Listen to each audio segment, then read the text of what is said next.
और चलिए शुरुआत इस वक्त की अहम खबर के साथ करेंगे, जहां जम्मू कश्मीर पुलिस के साथ भारतीय सेना के एक संयुक्त अभियान में आतंकी घुसपैठ की कोशिश नाकाम कर दी गई है। 3 आतंकियों को दबोचा गया है। आतंकियों के पास से करीब 10 किलो आईडी बरामद हुई है। वहीं आतंकी हथियार से लैस थे। आतंकियों ने फौज पर गोलियां भी चलाई, जिसकी वजह से एक फौजी जख्मी भी हुआ, जिसका इलाज फिलहाल जारी है। आतंकियों के पास से हथियार भी जब्त किए गए हैं और एक बड़ी सफलता यहां पर जम्मू कश्मीर पुलिस और सेना को हासिल हुई है, जहां 3 आतंकियों को दबोचा है। घुसपैठ करने की कोशिश कर रहे थे। भारी मात्रा में इनके पास से हथियार और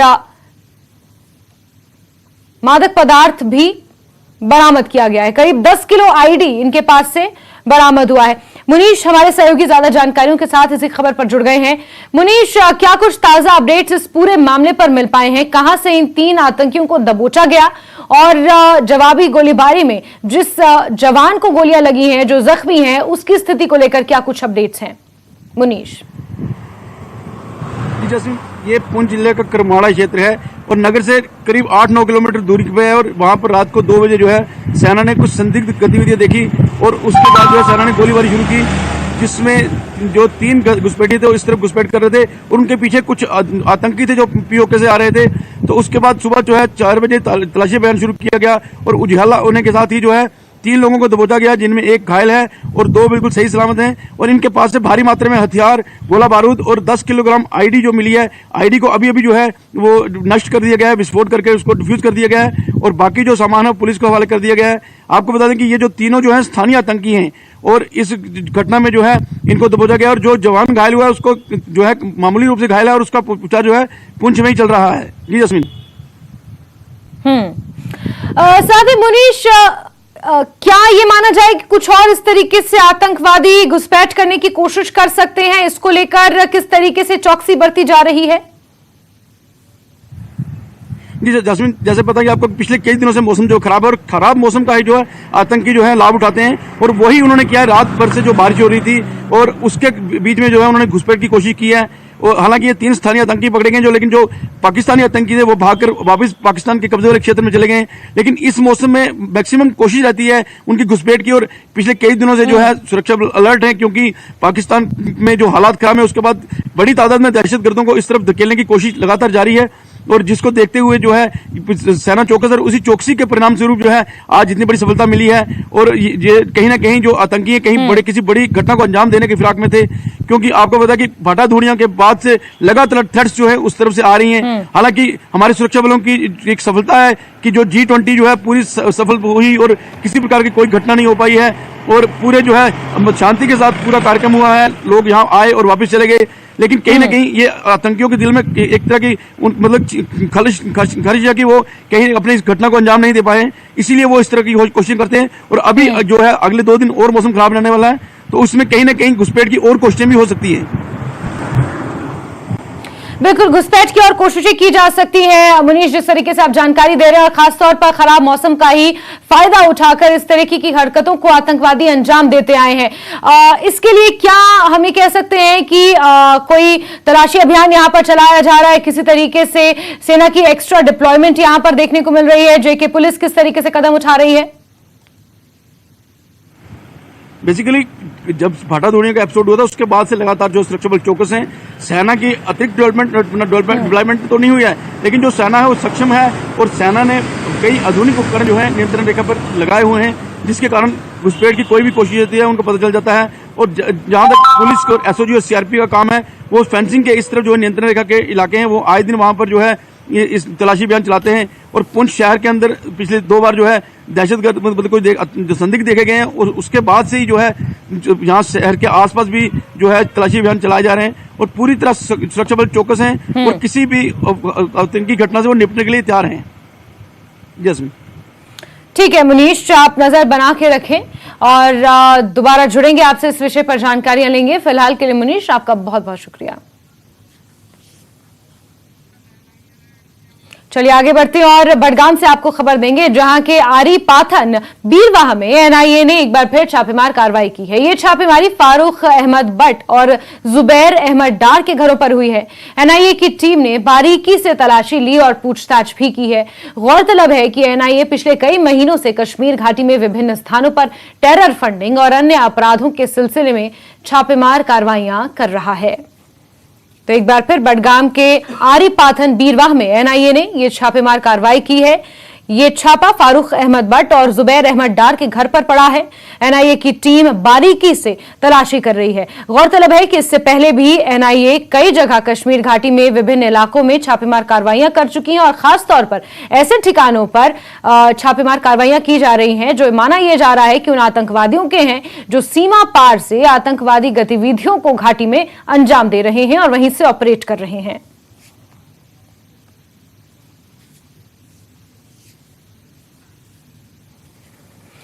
चलिए अब बात बदले हुए मौसम के मिजाज की करेंगे, जहां जम्मू कश्मीर में मौसम एक बार फिर से बदल गया है। श्रीनगर और जम्मू शहर समेत कई जगहों पर बारिश हो रही है, जिससे तापमान में भारी गिरावट दर्ज की गई है। मौसम विभाग के अनुसार कश्मीर में 2 जून तक हल्की से मध्यम बारिश रहने की संभावना है।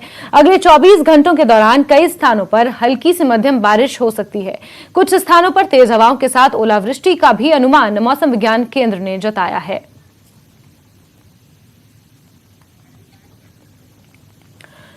वहीं पुंछ जिले को कश्मीर से जोड़ने वाली ऐतिहासिक मुगल रोड कल देर शाम भारी भूस्खलन के चलते यातायात के लिए एक बार फिर से बंद हो गई। रत्ताछंब इलाके में भारी मात्रा में मिट्टी पत्थरों के साथ पेड़ भी गिरे। ये क्रम कुछ देर तक जारी रहा, जिसके बाद मुगल रोड पर यातायात को बंद कर दिया गया।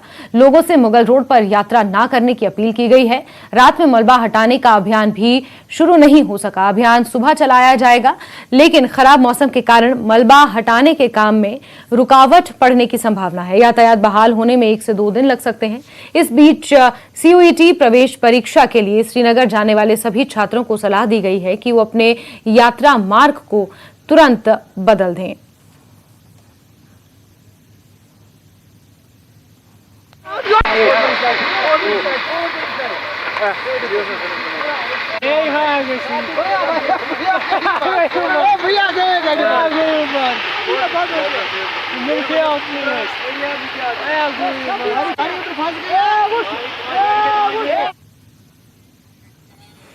और खबरों का सिलसिला जारी है, लेकिन वक्त एक छोटे से ब्रेक का।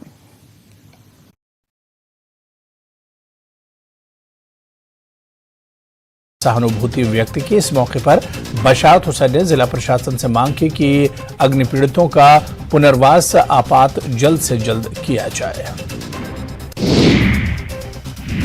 पोषण और स्वास्थ्य जीवन को बढ़ावा देने के लिए बांडीपुरा में पोषण ट्रैकर एप्लीकेशन पर एक ओरिएंटेशन प्रोग्राम आयोजित किया गया। इसका उद्देश्य प्रतिभागियों को पोषण ट्रैकर एप्लीकेशन की विशेषताओं और लाभों से परिचित कराना था।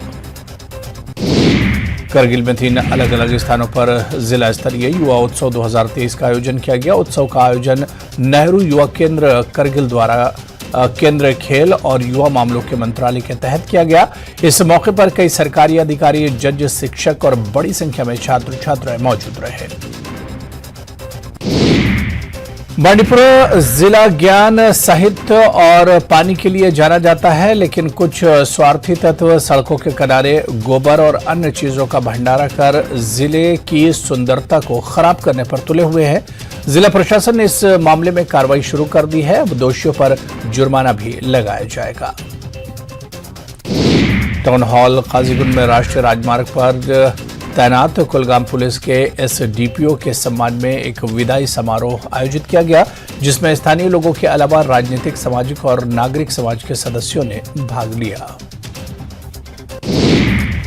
राष्ट्रपति से पद्मश्री पुरस्कार प्राप्त करने के बाद जम्मू संभाग के प्रसिद्ध डोगरी लेखक मोहन सिंह सलाथिया पहली बार कठुआ पहुंचे।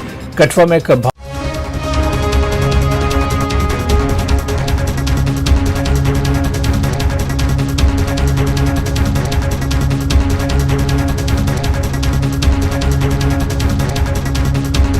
बैद्यनाथ कब्ज हर, पुरानी कब्ज, एसिडिटी व अन्य पेट की परेशानी में उपयोगी।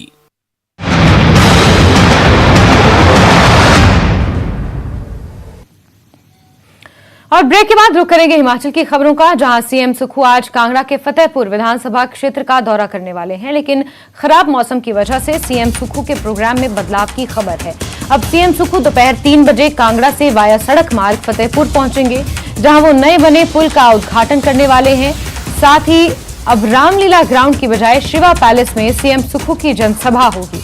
रामलीला ग्राउंड पर टेंट भीग जाने के बाद इस सभा स्थान में बदलाव किया गया है और मौसम खराब होने के चलते सीएम सुक्खू के इस पूरे कार्यक्रम में तब्दीलियां देखने को मिल रही हैं।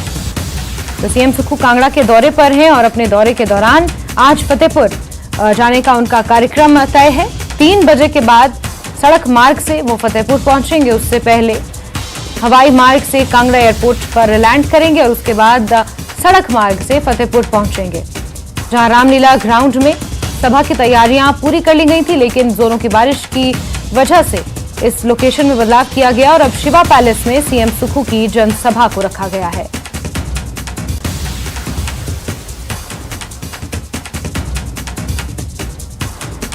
हिमाचल प्रदेश के कर्ज की सीमा 5500 करोड़ घटाने और एनपीए की मैचिंग ग्रांट बंद करने के बाद केंद्र सरकार पर सुक्खू सरकार हमलावर हो गई है। पंचायती राज और ग्रामीण विकास मंत्री अनिरुद्ध सिंह ने मोदी सरकार पर प्रतिशोध की भावना का आरोप लगाते हुए कहा कि मनरेगा के तहत बीते 3 महीनों से सेंट्रल शेयर भी नहीं आया है, जिसके चलते ग्राम पंचायतों में तैनात हजारों तकनीकी सहायक और ग्रामीण रोजगार सेवकों का वेतन रुक गया है। उन्होंने बताया कि केंद्र सरकार ने जीएसटी का स्टेट शेयर भी नहीं दिया है। केंद्र सरकार की कथनी और करनी में फर्क है, वो गरीब का दर्द नहीं समझ सकती। आपको बता दें कि पूर्व की भाजपा सरकार में 14,500 करोड़ रुपए सालाना लोन लेने की छूट मिली थी, लेकिन अब इसमें 5500 करोड़ की कटौती कर दी गई है। 2023 से 24 में सुक्खू सरकार 9,000 करोड़ रुपए ही कर्ज ले पाएगी।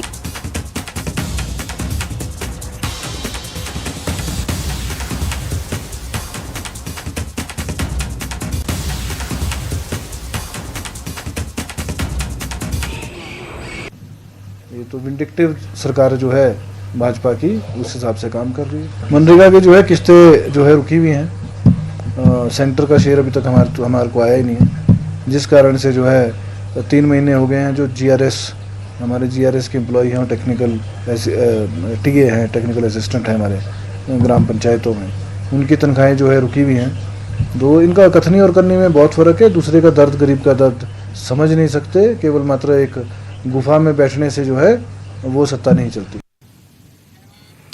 नेता प्रतिपक्ष जयराम ठाकुर भी आज कांगड़ा के दौरे पर रहने वाले हैं। जयराम ठाकुर का दोपहर 1:30 बजे के करीब पालमपुर पहुंचने का कार्यक्रम है और वहां एक जनसभा के बाद 3:30 बजे धर्मशाला के लिए वो रवाना होंगे, जहां वो पार्टी पदाधिकारियों के साथ आज बैठक करेंगे।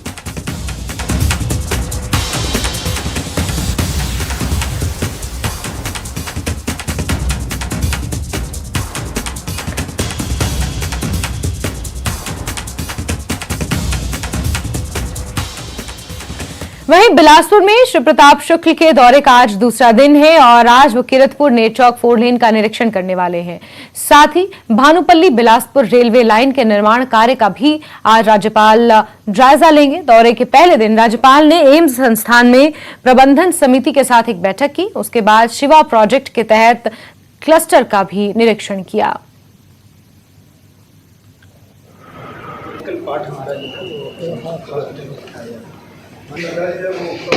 कि मैं तो पहली बार बिलासपुर एम्स में आया हूँ और मुझे लगता है कि जितने कम समय में यह तैयार हो गया है और सुविधाओं की दृष्टि से इसी नाते हम अंदर जा कर के लोगों से, मरीजों से बात की है। इक्विपमेंट्स भी बेहतर हैं और मरीजों को जो सुविधा चाहिए उनके बताए अनुसार उन्होंने बताया कि नहीं, यहाँ आते ही मुझे सुविधा मिल जाएगी। इस तरह से मैं सेटिस्फाइड स्थिति में हूँ पूरी तौर पर कि यहाँ पर जो एम्स के अधिकारी हैं, डॉक्टर्स हैं, और निश्चित रूप से वो लग कर करके अपनी सेवा में जुटे हैं और लोगों को सुविधा दे रहे हैं। उत्तर भारत के प्रसिद्ध सिद्ध पीठ बाबा बालकनाथ मंदिर के विकास एवं सौंदर्यीकरण की योजना है। इसके लिए एशियन डेवलपमेंट बैंक की मदद से 65 करोड़ रुपए की परियोजना मंजूर की गई है। इससे दियोटसिद्ध और इसके आसपास के क्षेत्रों का चहुमुखी विकास सुनिश्चित होगा। मंदिर की नवगठित न्यास की आम बैठक एवं वार्षिक बजट बैठक में बाबा बालकनाथ मंदिर न्यास और अन्य संस्थानों से संबंधित कई मुद्दों पर विस्तृत चर्चा की गई है।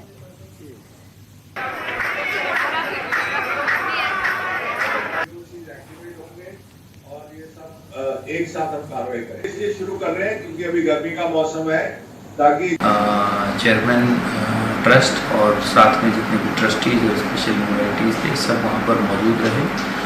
सबने मिलकर जो सालाना वार्षिक बजट ट्रस्ट का है उस पर विचार करके उसको पारित भी किया है। स्पेशल जो कुछ चीज़ें हैं उस पर उन्होंने स्पेशल डिस्कशंस भी वहाँ पर किया है। जैसे एडीबी के प्रोजेक्ट के तहत लगभग 65 करोड़ रुपए की राशि उस मंदिर के इर्द गिर्द व्यवस्था को सुदृढ़ करने के लिए खर्च की जाएगी। तो एडीबी का जो कंसल्टेंट्स उसमें शामिल हैं और लोकल टीम उसमें शामिल है कि किस तरीके से जो दर्शनार्थी दर्शन करने के लिए मंदिर में आते हैं उन लोगों को बेहतर सुविधा मिल सके, जल्दी समय में वो दर्शन वहाँ पर कर सके। चलिए आगे बढ़ेंगे और बद्दी से आपको खबर देंगे, जहां के मानपुरा में पुलिस ने अवैध खनन और यातायात नियमों की अवहेलना करने वाले दुपहिया वाहनों पर कार्रवाई की है और चालान काटे हैं। एसएचओ अनिल कुमार ने बताया कि वो अपनी टीम के साथ गश्त पर थे। इस दौरान बद्दी के मानपुरा के साथ लगती सरसा नदी में अवैध खनन करते हुए देखा गया। पुलिस ने तुरंत आरोपियों को पकड़ा और कार्रवाई की। वहीं बिना कागजात, बिना हेलमेट, मोबाइल पर फोन सुनते हुए गाड़ियों के चालान भी काटे गए।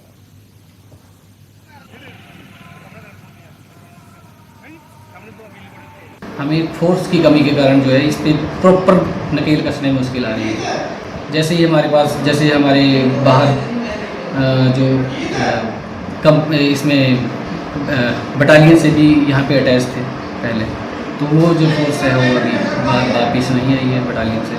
तो जैसे ही वापस आएगी हमारे पास बटालियन वाली फोर्स, तो हमारे पास फोर्स की कमी पूरी हो जाएगी और हम प्रॉपर इस पर नकेल कसते हैं। प्रेशर का कुछ नहीं है क्योंकि जो लॉ है वो सबके लिए, गरीब अमीर के लिए सबके लिए बराबर है। तो इसमें जो लॉ की अवहेलना करेगा उसका चालान तो होगा। आगे बढ़ते हैं, नालागढ़ से खबर देंगे, जहां पुलिस ने तारादेवी रोड पर मोबाइल स्नैचिंग मामले में 3 आरोपियों को गिरफ्तार किया है। पुलिस ने आरोपियों के खिलाफ मामला दर्ज कर आगामी जांच शुरू कर दी है। आरोपियों की पहचान तेजेंद्र सिंह निवासी बरुणा, संजीव कुमार और हिमांशु सिकंदर निवासी भोगपुर नालागढ़ के तौर पर हुई है। नालागढ़ पुलिस थाना प्रभारी कुलदीप शर्मा का कहना है कि मोबाइल स्नैचिंग के मामले में 3 युवकों को गिरफ्तार किया गया है, जिनके पास से चोरी किए मोबाइल भी बरामद हुए हैं।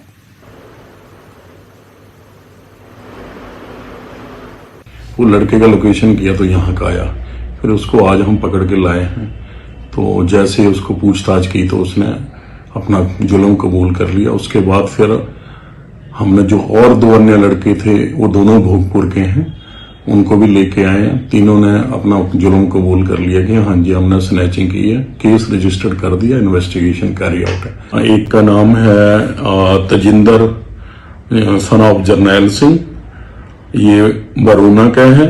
दूसरा संजीव कुमार सन ऑफ सोडी राम भोगपुर का, और Himanshu son of late Sikandar Singh, ये भी भोगपुर का।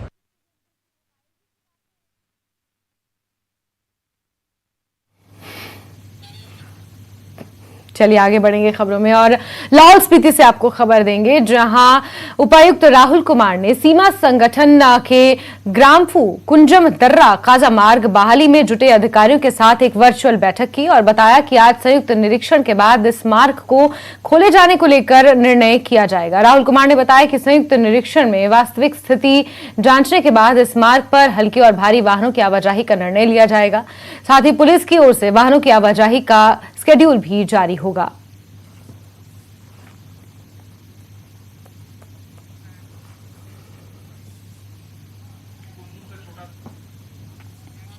और खबर मंडी के सुंदरनगर से, जहां के आसपास तेंदुआ दिखने की खबर से स्थानीय लोगों में दहशत का माहौल है। तेंदुए की चहलकदमी का सीसीटीवी फुटेज भी सामने आया है।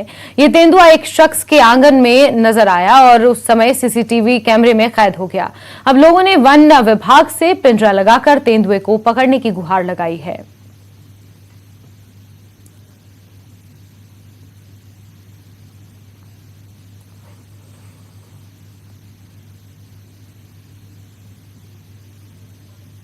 दिनांक 26 मई शुक्रवार के दिन शाम को 7:30 बजे के लगभग हमारे घर में एक तेंदुआ प्रवेश कर गया आंगन में और वो जंगल की तरफ से उतरा।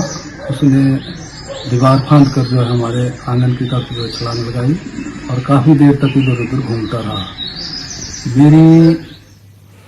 आगे बढ़ते हैं। 17 साल के अभिषेक की मौत के मामले में परिजनों ने हत्या की आशंका जाहिर की है और कहा है कि अभिषेक की मौत के पीछे उसकी दोस्त का हाथ हो सकता है। आपको बता दें कि अभिषेक की लाश शिमला में पेड़ से लटकी हुई मिली थी। राजनीतिक दलों के पटके से बना फंदा उसके गले में पड़ा हुआ था। फिलहाल पुलिस पूरे मामले की छानबीन में जुटी हुई है।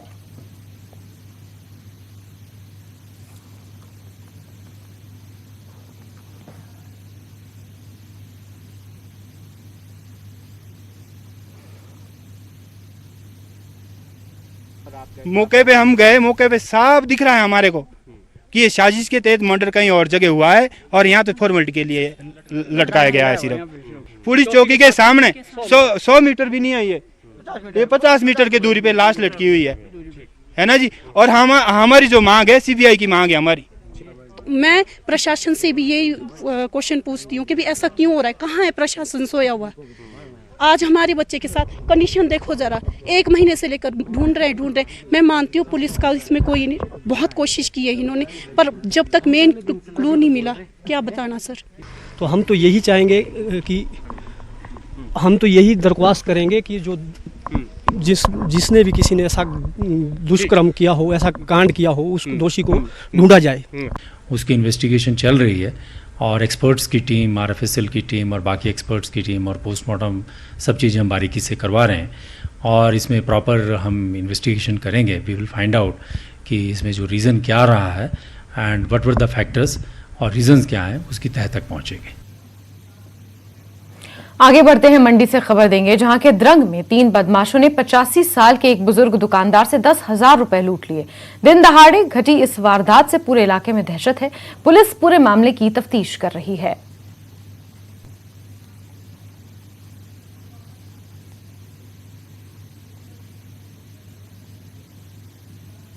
पीड़ित थे यहाँ पे दुर्गादास जी, जो करियाना की दुकान चलाते हैं, उनके स्टेटमेंट रिकॉर्ड की गई और उनकी स्टेटमेंट के आधार पे जो था वो हमने थाना पद्दर में मुकदमा अंडर सेक्शन 392, 451, 323, 506 एंड 34 आईपीसी में रजिस्टर किया हुआ है और हमने तुरंत कार्रवाई करते हुए कल इनका चिकित्सा परीक्षण भी करवा दिया है, स्पॉट भी विजिट कर लिया है और आज मैंने भी ये स्पॉट विजिट किया है और यहाँ पे मैंने जो पीड़ित हैं उनसे बातचीत की है। तो जो आरोपी हैं, ये बतलाया जा रहा है कि एक 800 गाड़ी में जो थे वो यहाँ पे आए थे और 3 आरोपी बताए जा रहे हैं। तो इनकी धरपकड़ के लिए जो है वो हम सीसीटीवी फुटेज जो है वो भी चेक कर रहे हैं और हमारी इंटेलिजेंस है उसके हिसाब से भी हम पता लगा रहे हैं कि ये लोग कौन थे। इनकी धरपकड़ के लिए हमने आज जो है वो टीमें रवाना कर दी हैं और जल्द ही इसमें जो है वो और राजधानी शिमला से खबर है, जहां के चमियाड़ा में संदिग्ध हालत में एक दर्जी का शव बरामद हुआ है। दर्जी के पेट पर चाकू के गोदने के निशान हैं, जिससे उसकी हत्या की आशंका जताई जा रही है। पूरे मामले में एएसपी सुनील नेगी आगे की कार्रवाई के निर्देश उन्होंने दिए हैं।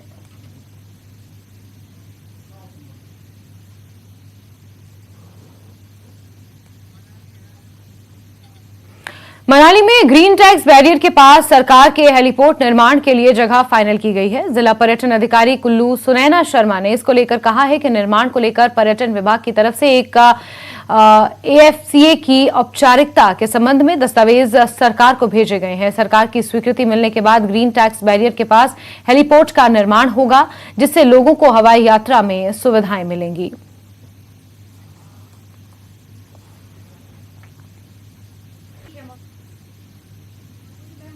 एसोसिएशन के उनके हेलीपोर्ट जो है वो अब हमारा दरअसल जो ग्रीन टैक्स बैरियर पे जो है वो फाइनलाइज हुआ है मनाली के पास, और जो पेडी का जो हेलीपोर्ट है उसको इसलिए विड्रॉ किया गया है क्योंकि वहाँ पे जो है रोपवे भी आ रहा है और भी बहुत सारी चीज़ें वहाँ पे आ रही हैं, तो कहीं ना कहीं वो हेलीपोर्ट और रोपवे जो है वो आपस में शायद वो एक साथ नहीं हो सकते थे, इसलिए जो है वो सरकार के आदेश आए हैं कि पेडी का हेलीपोर्ट को जो है वो विड्रॉ कर लिया जाए, और जो हेलीपोर्ट जो जिला कुल्लू में बनना है वो ग्रीन टैक्स बैरियर के पास हमने जो जगह चिन्हित की है वहीं के लिए उसका जो डीपीआर हमने भेजा है उसी को जो है वो। और इसी के साथ प्राइम नून में अभी के लिए बस इतना ही, लेकिन न्यूज़ 18 JK अलर्ट पर खबरों का सिलसिला लगातार जारी, आप बने रहिए हमारे साथ।